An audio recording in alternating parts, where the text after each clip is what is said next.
I noticed on my Twitter line now there's all sorts of Twitter messages coming from Andy Burnham, commenting on all manner of things. He shouldn't be doing that. He's preparing to be Prime Minister. He is not well prepared to be Prime Minister. So every living moment he has should be involved in that preparation of deciding what it is he's going to do and what team he will have to get him to do it, both in the shadow cabinet and in 10 Downing Street. So I don't buy that narrative at all. The reason why we're not hearing very much is because they're still struggling to work out what to do. Let's start, Andrew, by talking about whether Andy Burnham is ready for his new job in Westminster, because there's a lot in the papers today about the fact that we still don't know who the new cabinet will be. There are some policies which this previous government was championing but which will not be announced or are being held back because of the change in Prime Minister. And the Conservatives are saying that recess should be delayed so that Andy Burnham can speak to Parliament after he is sworn in effectively and becomes the new incumbent of number 10. Andrew, where do you stand on this? I think it's a very strange time in British democracy, almost unprecedented. We've got used to changing our prime ministers mid-term. That happens quite regularly now. But these are unusual circumstances. I mean, they're almost sui generis, I would think, because here we've got someone who's about to become prime minister of a government on whose manifesto he did not fight the 2024 election. That's unusual. Usually people taking over were part of the election campaign that got the government elected in the first place.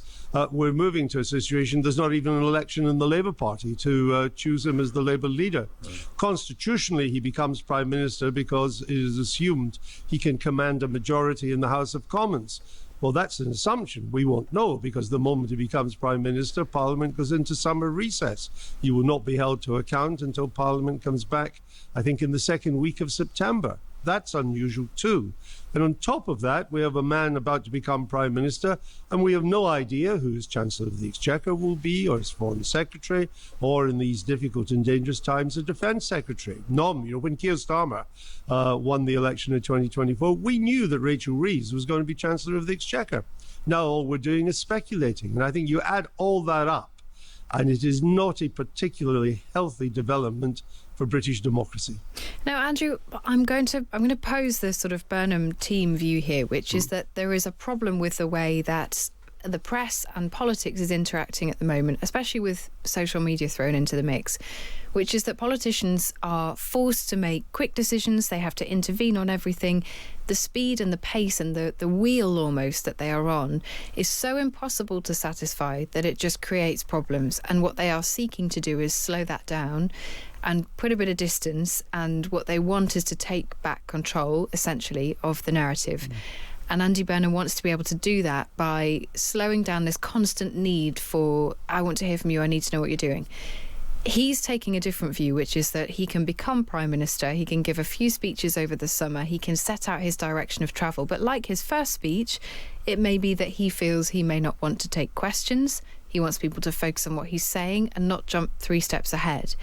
Is there a logic there, or is that coming up against this question of accountability that feels uncomfortable? It's not a question of speed, and politicians are in control of speed anyway. They don't have to dance to social media. I mean, I noticed on my Twitter line now there's all sorts of Twitter messages coming from Andy Burnham, commenting on all manner of things. He shouldn't be doing that. He's preparing to be Prime Minister. He is not well prepared to be Prime Minister. So every living moment he has should be involved in that preparation of deciding what it is he's going to do and what team he will have to get him to do it, both in the shadow cabinet and in 10 Downing Street. So I don't buy that narrative at all. The reason why we're not hearing very much is because they're still struggling to work out what to do. And I don't blame them because, I mean, we now know, I mean, you've heard me say it endlessly, that one of Keir Starmer's problems was that he was not well prepared for power, even though he'd been leader of the opposition for 3 or 4 years before he went into Downing Street. Well, Andy Burnham is even less well prepared for power than that. And it's been a struggle for them.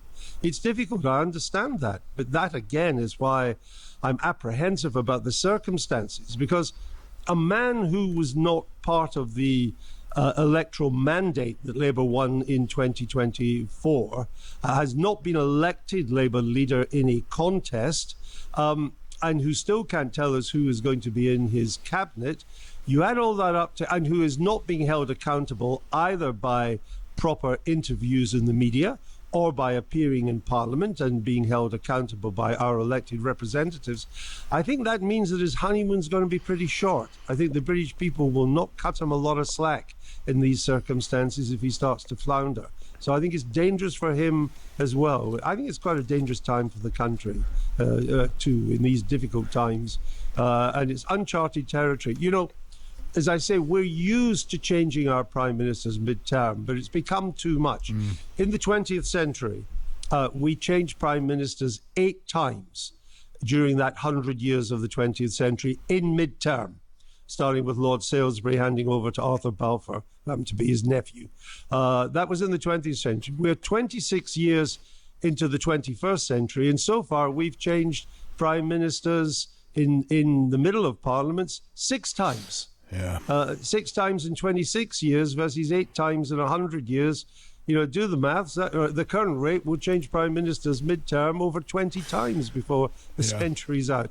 It's not good for democracy. I think it's not unlikely as well. I can't see the rate. Why would the rate slow down? It seems like it's me. Exactly. In a multi-party system. Should he to come in? I mean, he's planned this coup. He decided he wanted to do this, so he's controlled the timing of this. Should he say, "I'm coming in and I'm going to make Parliament sit for the first week, 2 weeks, 3 weeks, make people, I'm a new prime minister. I've come in and I need to be part of the accepted democratic system"? I think he should extend Parliament into the summer. For how long it'll be a matter of judgment. I think he ought to make a major speech to Parliament outlining the broad, well, in a sense, his manifesto. Outlining the broad parameters, the broad policy direction he intends to take the country with his cabinet team picked. You may even want a vote of confidence. He may call for a vote of confidence. He would win a vote of confidence given the scale of the Labour majority. But that, at least under our constitution, would give him an element of democratic legitimacy that he currently does not enjoy.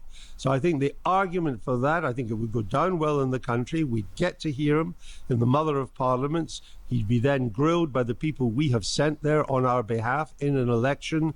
And of course, it wouldn't change anything, but it would mean that the democratic process had been carried out. At the moment, we've suddenly got this man who's going to become Prime Minister without any of that democratic legitimacy. Parliament closes down for the summer. He's our Prime Minister, though he's not been held accountable by our parliamentary representatives. And he suddenly people will have gone away for the summer with Keir Starmer as Prime Minister and suddenly come back and say, who's this guy? How did he become our Prime Minister? In September, it's not a healthy development. Just remind us, by the way, and before we change subjects, what did he say in 2015 about who he'd be interviewed by in the event of him becoming leader of the Labour Party? Yes, he did actually in an interview, a short interview that I did with him on BBC One on This Week. He said that when he became Prime Minister, I would be the first person to get a full, proper interview with him. I just put that out there.